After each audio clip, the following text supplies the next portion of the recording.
Ça se passe à Yoshi Yamamoto. Erreur à terre, Mundele, Patik Bassinga Libanda, Tina Limbati. Kechi Yamamoto de haut en bas, quoi. Là, tu peux répondre. Il y a qui t'a montré qu'on a soutenu la longue, il n'a ni 6 mois dans la bandale. C'est que parcelle n'a pas bandundu, on a eu ce mot de parking. Ça a moulé, mon parcelle, au Mela Badjimilar. Pas mes reliefs, balongola. Il y a pas le baba mon mot. 100 000, bah, mon ara $1000. Pas bien, merci Olive Lembe. Et mettez, bana kinto sombelo na $1. Aux anoka courageux. Au salaire courage après, et l'autre. Ma bien, à dedans, chance le repamba. En fait, quand la fin moi je fais que relater ta vie. Parce que yo mon a un monopole, il y a parole, il y a vie à battu. Autrement, concert événement ndengwana. Concert événementiel, concert nostalgique. Il y a que 4x4 tout est BCBG. Il y a le Simbate. Simbate, Bazobanga. Non. On a un monopole la parole. Tu vieux finger mututu. Il y a un finger à bangote. Oui, que papier génique. Il y a chasseur. Ils ont les casseurs. Mais les casseurs nanasi. Abang au sel, on peut dans le benzo beko bepse bokila. Donc après les casseurs nanasi. On s'est ramené. Maintenant, nous qui nous ba vérité. Nga beta li solo ya pépété na ke no ba vérité nga yebio o ko sa ponda longo di solo beta tika batumbula mbula nga tranquille nga vrai kinoza kinwate yo type oncle no ya jida awutino kamina aina na kanjede na likasi achina tene mipendezi poza diplôme na yo po ibana Serge KM honorable. Porque neli akapa master na bino Jacques garçon unique moi mu Congo pembeni ya tena mipendezi akaba na ba mafundisi na reza mipendezi batakisi boluke la ngam so bozali so na kosi oncle no to ba nomena kamina ajida yo tikali on kumisa na mwana soda po oncle no mtakimbila ya yo tikala kana likasi wana wengise sali mololo wana wengise sali io hauzate ofula bangundi oziko donc Kambo pour Salema donc Karabamassou et les cas qui vont finalement essayer de quoi mais ce que Amadou Djabi pour avoir réussi à vous réunir qu'est-ce qui s'est passé c'est le moment le Simba qui vient Malbasuka il y a un angle on peut comprendre non pas ni yenge ni takoksi pour ça il y a koksi le soro. Non merci au moment dans toute chose et puis dans toute négociation et bon moto ayebi ko solo là. Je crois que on condamne pas au Bayaka Liboso, tout le Baranate. Peut-être, négocier qu'à bien dire. Négocier là-bas bien, mais peut-être, arriver à qui, qu'on convaincre Bissoté. Mais Amadou Diaby, il a un truc. Amadou a un truc. Donc, jusque là, donc, Bissoté, donc, finalement, nous nous sommes retrouvés. Bissotou. Donc c'est vraiment un gars à féliciter. C'est vraiment na humilité, na bisoso, na public au bazar, na robete la mat de Diaby Maboko. Donc,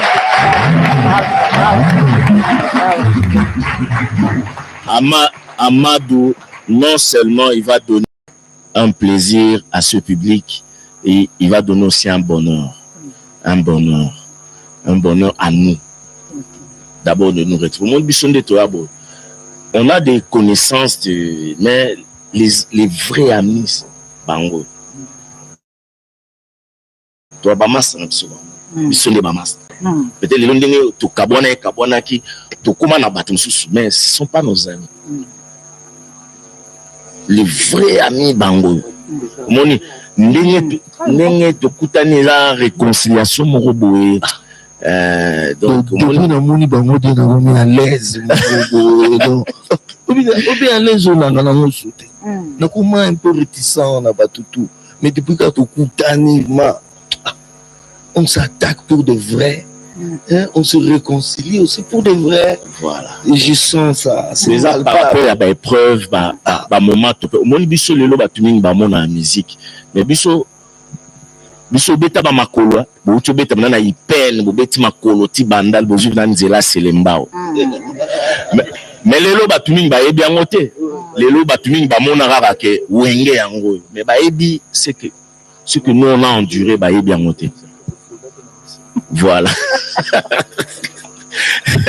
biso to bana louer ba taxi pe bo louer boye bo futite bo kini chauffeur bo temna ko bo kini omoni déjà ba mamie la sœur mamie eza ba makamo ebele o lelo bato bayebi te omoni biso l'air to biso to sala ba effort mo biso to ngana wera to kota na école belge pena ora ba mindele bazoganga le mulolo o ba mona biso na hit parade ba no leka na RTNC awa o lelo tam susu ba artiste ebele ba yebi ba effort wana to sala te bozo apena ke non bato mususu ba ko même pas kombini ba appuyer musique mais ba yokota musique biso to kota bato mususu na ba cité ba nokota cité te mais ba koti cité pour na wenge do wenge ya on a le bara toujours na ebsaka bato pour respecter wenge moningane na boye nde ba master tout baza boye na ebsaka bango toza famille maman na biso c'est la musique le papa na biso c'est wenge donc on ne peut pas cracher sur la main qui nous a nourris donc on respectera wenge Sosoliso et Panzanaka. Saïko et Panzanaka. Voilà, justement, Moni, Sosoliso, c'était un grand groupe et Panzanaka. Saïko et Panzanaka, après c'est belé Panzanaka, mais ce monde lelo ba comment comme ça n'est wenge symbole ya séparation comment attends moi 100 balles ba kabano wenge kabani. Donc ça veut dire la puissance ya wenge wana donc wenge la makambu en tout cas merci na ko parole mingi te photo loba Rason il y a pas longtemps rumba ya biso au bien que wenge bosale la pe on a reconnu ça comme patrimoine mondial et immatériel à UNESCO. Est-ce que bino wenge vous avez pu revendiquer moi hein bon tout peu moi que personne du solo c'est bino pe na carte vous contribuer qui. Oui, 4e génération Zabiso. Le nom sert na miso moni ba jeune mingi ba bima lelo ba sala succès. Baza bato ba uti nekola wenge wa biso. Mais ba jeune ebele baza na Europe. Talaka ba interview na bango ba parler toujours c'est référence à bango eza wenge wa biso. Ça dit biso to construire génération moko o lelo to za fier nango. Que ba jeune mingi ba bima so tali ba look et embeli beta musique instrument les hommes que wenge za na kati tu seras trop fier nango donc on a vraiment il faut dire la vérité donc tu seras un peu donc comment dirais-je donc na bino bo mani na musique wenge biso na musique to mema to ba omoni style ou générique générique ba la balega bon asali album na bit ne ba rumba tam so beta ne générique surtout un générique. Ngoma magi surtout un ngolo ba to comme a petit peu générique a tu c'est ben surtout un ngolo prévenir qui sort de la vie à l'époque tu dit bandombo le ndombo la qui biso surtout créer une ndombo dans soana de Afrique mobimba borké c'est tout en robeta moi référence au ndombo na kati biso ne to bimisa yango lelo et comme en Afrique mobaka na c'est nous ngi musique. Alors le 30 juin 2022 wenge bwana répertoire toko banda erni toko tani la tongo brosil sa nyonso to fiko sala bana habité selon moi les 30 jours programme eza producteur hein to tika Amadou yé mutapesa ce programme ndé concert ezali toujours confirmer concert ezali en tout cas to beta concert jour voilà c'est-à-dire eza concert ya butu te quoi hein toko bandango ba 15h 16h to kiti ba 20h après to 49 ce concert et pendant la biso yo sara biso wana ti wana ti voilà ah OK d'accord les alango bien Borel Adolphe Zela nangana accentuer que donc bana masina OK njili Kingasani, Selembao, Bandalungwa, partout près bozali jour wana qui vumbi na jasu donc on a tongo ton fan na de la forêt qui azoya na hélicoptère akoti ofanda boye piano mpena do akoti na 35 bas azokotaka mokulu aye 35 bas swa ofandi boye fonde mpena azoya mpena charrette bo chaka siko tulanga nazoya ndenge nini bazoya kotikanga basape batala Voyage avec Adolphe. Voyage, Borel, on y va, voyage. Il sera à voyage. Dès qu'on voyage, tes voyages, normalement, on va style belé, va verser belé. Parce que tant qu'on s'en zimbo, on le Lubumbashi. Ok. Le Lubumbashi, le Sodo, surtout que le Lubumbashi. Piano, le bilan à thé, à fond, à la banane, son en côté. Aïna Moutimon à Londres, beau. Et man sabi nega bien fou la chap Fabrice ngala le la ba Londres bien. Oh Robert va se dépasser. Roba position. Il faut toujours les ala. Donc bana poto bazoya. La répertoire il y a 30 juin, on peut retenir que voyage et cosa. Merci.